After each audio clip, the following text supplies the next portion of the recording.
Bulletin में सबसे पहले बात करेंगे बलूचिस्तान खैबर पख्तूनख्वा के सरहदी पहाड़ी इलाकों कोहे सुलेमान रेंज में तूफानी बारिश के बाद N50 कौमी शाहराह पर धानासर में लैंडस्लाइडिंग हुई है, जिससे 7 अफराद जख्मी हो गए हैं और 4 गाड़ियों को नुकसान पहुंचा है। बलूचिस्तान KP शाहराह का बड़ा हिस्सा बैठ गया है। कई किलोमीटर इलाके में मुसाफिर बसें और छोटी गाड़ियां फंस गई हैं। मलबा हटाने के लिए रेस्क्यू ऑपरेशन जारी है। बलूचिस्तान से इस्लामाबाद और खैबर पख्तूनख्वा जाने वाली ट्रांसपोर्ट को योब और शिरानी में रोक दिया गया है।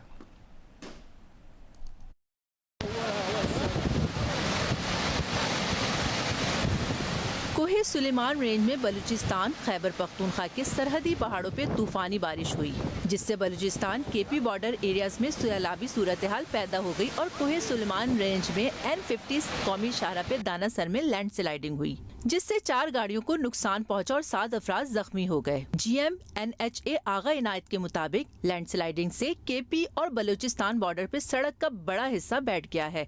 मलबा हटाने के लिए रेस्क्यू ऑपरेशन जारी है। बलूचिस्तान और KP के माबैन तमाम किस्म की ट्रैफिक मुअत्तल है। N50 को हल्की ट्रैफिक के लिए खोलने में 24 घंटे लगेंगे। कोहे सुलेमान रेंज में खराब मौसम से चट्टानें गिरने का खतरा अभी भी मौजूद है। कमिश्नर्स और डिप्टी कमिश्नर्स योब सैफुल्लाह से ट्रैफिक रोकने की दरख्वास्त की गई है। मुसलसल ट्रैफिक आने से ऑपरेशन में मुश्किलात का सामना है। ट्रांसपोर्टर्स खैबर पख्तूनख्वा के लिए N70 Loralai DG Khan highway इस्तेमाल कर सकते हैं। इसी मुतालिक मजीद बात करेंगे। नेशनल हाईवे अथॉरिटी के जनरल मैनेजर नॉर्थ आगा इनायतुल्लाह साहब हमारे साथ मौजूद है। आगा साहब, बहुत शुक्रिया आपके वक्त के लिए। इस वक्त रेस्क्यू ऑपरेशन की क्या सूरत हाल है? रेस्क्यू ऑपरेशन हमारी चल रही है। मशीनरी हमने साइड पे भिजवा दी है, तो वो मुसलसल काम कर रही है। मजीद भी मशीनरी हम क्वेटा और शोप से भिजवा रहे हैं। तो रोड खोलने में तकरीबन 24 से 30 घंटे लगेंगे, क्योंकि हेवी मशीनरी रिक्वायर्ड है और ये इलाका क्वेटा से काफ़ी दूर है, 400 किलोमीटर पे है। तो मशीनरी पहुंचने में थोड़ा सा टाइम लगेगा, इस वजह से जो है ये कुछ ताखीर हो रही है। अच्छा, रोड ब्लॉक्स और दीगर वजूहात की वजह से मजमूई तौर पर कितने लोग फंसे हुए हैं, कितनी गाड़ियाँ? अभी अंदाजन क्योंकि ये शाम को हुआ है, तकरीबन कोई 150 के करीब गाड़ियाँ जो है अभी खड़ी हैं। अच्छा, अब ये हल्की गाड़ियों के लिए और मुकम्मल तौर पर ये जो N50 का जो एक हिस्सा मुतासर हुआ है, ये कब तक फ़ाल हो जाएगा? कब तक यहाँ पे हल्की ट्रैफिक के अलावा जो मामूल की ट्रैफिक है बहाल हो जाएगी? कोशिश हमारी ये है कि आज शाम तक जो है इसको हल्की ट्रैफिक के लिए हम खोल सके। लाइट ट्रैफिक के लिए हम शाम तक कोशिश कर रहे हैं कि शाम तक इसको बहाल करें। बाकी मुकम्मल इसको खोलने में तकरीबन 30 घंटे या इससे ज़्यादा लग सकते हैं। अच्छा आगे साहब, बलूचिस्तान से इस्लामाबाद और KP जाने वाली ट्रांसपोर्ट को भी योब और शिरानी में रोका गया है, तो वहाँ पे एग्जैक्टली क्या सूरत हाल है? उससे कब तक खोल दिया जाएगा? कोशिश हमारी यही है, रिक्वेस्ट की है अभी कमिश्नर साहब से भी, DC साहब से भी, कि ये जितनी भी ट्रैफिक है इसको डाइवर्ट कर दें। जो हमारा दूसरा रूट है N70 का, किला सैफुल्लाह से DG खान की तरफ फिर आगे जो है वो जाती है, तो उसकी तरफ इसको डाइवर्ट करें। और वहाँ से DI खान से भी अगर कोई ट्रैफिक आती है तो उसको N70 DG खान की तरफ इसको डाइवर्ट और अगर आप लोगों की तादाद के हवाले से हमें बता सकें कि कितनी गाड़ियां, कितने लोग फंसे हुए हैं और कब तक रेस्क्यू ऑपरेशन मुकम्मल कर लिया जाएगा? तकरीबन 150-200 के करीब गाड़ियां फंसी हुई हैं, तो कोशिश है कि हम शाम तक इनको जो है निकाल सकेंगे। अच्छा इनायत साहब, जो लैंडस्लाइडिंग हुई है इसके बायस जो खैबर पख्तूनख्वा बलूचिस्तान बॉर्डर पर सड़क का एक बड़ा हिस्सा बताया जा रहा है जो बैठ गया है, उसकी मरम्मत में या उस जगह को बहाल होने में कितना टाइम लगेगा? हिस्सा तो बैठा नहीं है, ये लैंड स्लाइडिंग हुई है। पूरा एक पहाड़ जो है वहाँ पे गिरा है ऊपर से, और वो बहुत बड़े बोल्डर हैं। उसको हटाने में हमें हेवी मशीनरी की ज़रूरत है।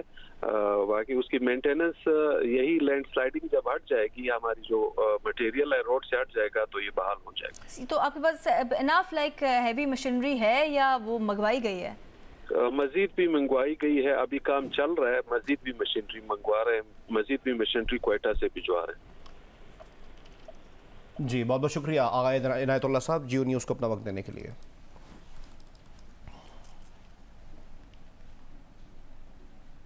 रमज़ानुल मुबारक का पहला अशरा गैस की किल्लत के साथ गुजारने वाले कराची के शहरियों को दूसरे अशरे में भी कोई रिलीफ ना मिल सका। गैस लोड शेडिंग की सूरत हाल जूं की तूं है। तफसील बता रहे हैं अब्दुल वली।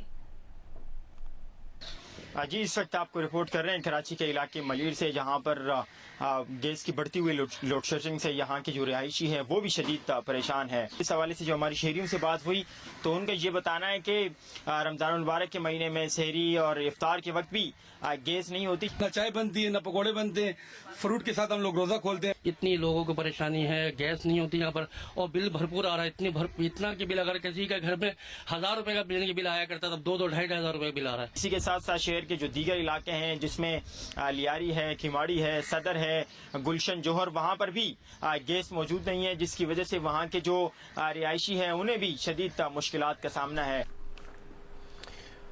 और अब आपको बताएं कि लाहौर समेत पंजाब में कायम आटा सेंटर्स पर मुस्तहिकीन को मुफ्त आटे की फरहमी जारी है। अब तक पंजाब में 10 किलो आटे के 2,78,60,744 थैले तकसीम किए जा चुके हैं। तर्जुमान हुकूमत पंजाब के मुताबिक बेनज़ीर इनकम सपोर्ट प्रोग्राम में रजिस्टर्ड 1,04,70,000 मुस्तहिकीन में मुफ्त आटा तकसीम हुआ। नादरा में रजिस्टर्ड 20,18,942 मुस्तहिकीन में 2 किलो मुफ्त आटा तकसीम किया गया। आज सुबह से अब तक 15,04,995 10 किलो आटे के थैले मुस्तहिकीन में तकसीम किए जा चुके हैं।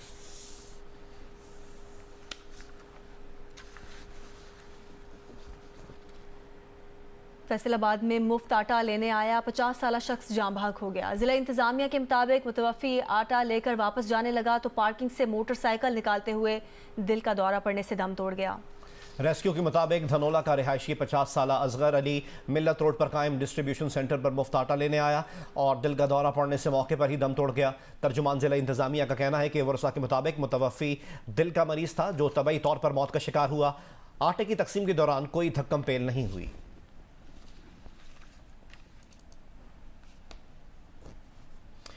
उधर इस्लामाबाद में भी मुफ्त आटा फरहमी जारी है। आटे की तकसीम के दौरान रजिस्ट्रेशन की शिकायत भी मौसूल हुई हैं। मजीद हमें रिपोर्ट करेंगे हैदर शिराजी।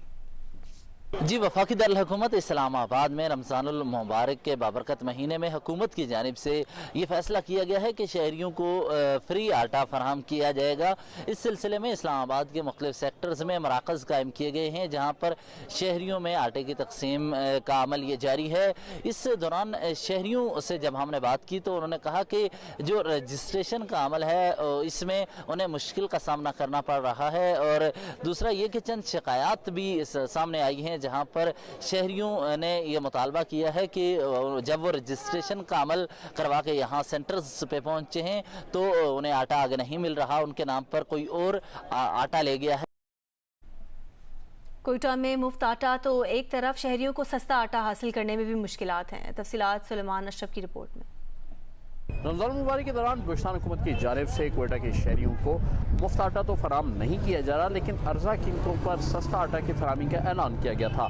इस वक्त सूरत हाल ये है कि एक अशरे से ज़ायद अरसा गुजर चुका है, लेकिन अभी भी लोग आटे की फरामी के लिए परेशानी का शिकार नजर आ रहे हैं। तो मेरी अकबी सिमत में भी आपको नजर आ रहा है कि सस्ते बाजार में आटे का स्टॉल मुकम्मल तौर पर खाली है।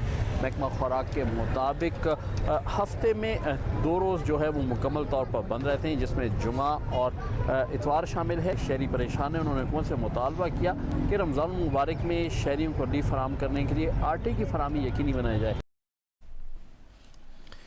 कराची के इलाके कोरंगी इलियास गोट में भैंसों के बाड़े में आग लग गई। फायर ब्रिगेड हुक्काम के मुताबिक आग पर काबू पाने के लिए फायर ब्रिगेड की 3 गाड़ियां रवाना कर दी गई हैं। कराची के इलाके कोरंगी इलियास घोट में भैंसों के बाड़े में आग लग गई है। फायर ब्रिगेड हुकाम के मुताबिक आग पर काबू पाने के लिए फायर ब्रिगेड की 3 गाड़ियां रवाना कर दी गई हैं।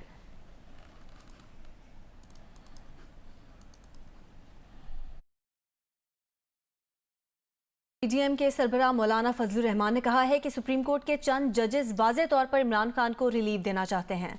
चीफ जस्टिस और इनके 2 साथी जजेस ने सुप्रीम कोर्ट को तकसीम कर दिया है। मौलाना फजलुर रहमान ने मजीद कहा कि इलेक्शन के इल्तवा के खिलाफ केस की समाअत करने वाले बेंच पर कोई एतबार नहीं रहा।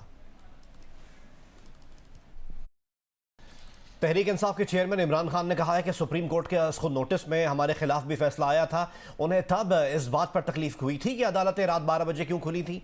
इन्होंने हुकूमत की तरफ से 3 रुकनी बेंच को तस्लीम ना करने पर भी तनकीद की। एक वीडियो पैगाम में उन्होंने कहा कि उन्हें खतरा है कि ये लोग अक्टूबर में भी इलेक्शन नहीं कराएंगे। उन्होंने कहा कि हुकूमती लोग इंतजार कर रहे हैं कि उन्हें पकड़ लें या नाअहल कर दे तब इलेक्शन कराएं। सुप्रीम कोर्ट में दोनों तरफ के जज काबिल एहतराम हैं, मगर वो नवाज शरीफ को जानते हैं। ये लोग पैसे देकर लोगों को खरीदते हैं। इनकी पूरी कोशिश है कि उन्हें बाहर रखें ताकि इनका NRO बच जाए। मैंने कभी सुप्रीम कोर्ट के जजेस के एक के खिलाफ बात नहीं की। मुझे तकलीफ किस चीज़ की हुई कि रात के 12 बजे अदालतें खुल गई, क्योंकि मुझे ऐसे लगा कि हम पता नहीं कितना बड़ा कोई जुर्म करने जा रहे हैं। तकलीफ मुझे उसकी हुई, लेकिन मैंने ना जजेस की फैमिलीज ना उनके ऊपर मैंने कभी कोई तनकीद नहीं की, ना मेरी पार्टी को हुक्म था कि किसी ने तनकीद नहीं करना। अब वही सुप्रीम कोर्ट जब सो मोटो एक्शन लेता है और इनको खतरा है कि इनके अगेंस्ट फैसला जाएगा, जो PDM ने किया है ये जंगल का कानून है। इसी नवाज शरीफ ने जो लंदन में एक मफरूर सजाए याफ्ता वहां बैठ के फैसला कर रहा है कि जी हम ये मानेंगे या नहीं मानेंगे, अब हैं कौन नहीं मानेंगे। मैं ये कभी नहीं कहूंगा कि आज हमारे सुप्रीम कोर्ट के मौजूद जजेस के ऊपर पैसा चल रहा है, मैं ये कभी नहीं कहूंगा। और मैं जानता हूं दोनों तरफ ऐसे जजेस हैं जिनकी बड़ी हाई रेपुटेशन है, इस मुल्क में रिस्पेक्ट है, हम रिस्पेक्ट करते हैं उनकी। लेकिन मैं नवाज शरीफ को जानता हूं कि सारी जिंदगी इसने रिश्वतें दे दे के, इसने लोगों को खरीद के, धमका के, डरा के, माफिया स्टाइल, जो जस्टिस खोसा ने कहा था सिसिलियन माफिया, ये माफिया ऑपरेशन होता है। अमेरिका में जनूबी और वस्त मगरबी 7 रियासतों में तबाहकुन तूफानों, बारिशों और हवा के बगोलों ने तबाही मचा दी। कई घर तबाह हो गए, गाड़ियां उलट गईं, दरख्त और बिजली के पोल गिर गए, मुतादिद इलाकों में राब्ता सड़कें भी टूट गईं। मुख्तलिफ हादसात में अमवात की तादाद 22 हो गई, जबकि दर्जनों अफराद अस्पताल में ज़ेर इलाज हैं। सबसे ज़्यादा 7 अमवात रियासत टेनेसी में हुई, 15 अमवात आर्कनसा, मिसिसिपी, अलाबामा, इंडियाना, इलिनॉय और वस्त मगरबी रियासतों में रिपोर्ट हुई।